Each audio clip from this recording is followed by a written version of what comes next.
ಉಡುಪಿಯಲ್ಲಿ ನಾಗರಹಾವಿನ ಕಳೇಬರದ ಅಂತ್ಯ ಸಂಸ್ಕಾರವನ್ನು ನಾಗರಿಕ ಸಮಿತಿಯ ಸಂಚಾಲಕ ನಿತ್ಯಾನಂದ ಒಳುಕಾಡು ಅವರು ಪುರೋಹಿತರಿಂದ ಧಾರ್ಮಿಕ ವಿಧಿವಿಧಾನಗಳ ಮೂಲಕ ನಡೆಸಿದರು. ಅಂತ್ಯ ಸಂಸ್ಕಾರ ಪ್ರಕ್ರಿಯೆಯನ್ನ ಪದ್ಮನಾಭ ಆಚಾರ್ಯ, ನಾಗರಾಜರಾವ್ ಅಂಬಾಗಿಲು, ಕಕ್ಕುಂಜಿಯ ನಾಗಬ್ರಹ್ಮ ಸ್ಥಾನದಲ್ಲಿ ನೆರವೇರಿಸಿದರು.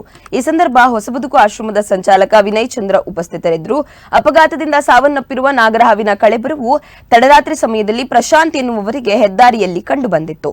ನೆರವಿಗೆ ಬಂದ ವಿನಯ್ ಚಂದ್ರ ಅವರು ಹೊಸಬದುಕು ಆಶ್ರಮದಲ್ಲಿ ನಾಗರಹಾವಿನ ಕಳೇಬರವನ್ನು ರಕ್ಷಿಸಿಟ್ಟಿದ್ದರು. ಮರುದಿನ ಅಂತ್ಯ ಸಂಸ್ಕಾರ ನಡೆಸಲು ನಿತ್ಯಾನಂದ ಒಳುಕಾಡು ಅವರಿಗೆ ಒಪ್ಪಿಸಿದ್ದರು.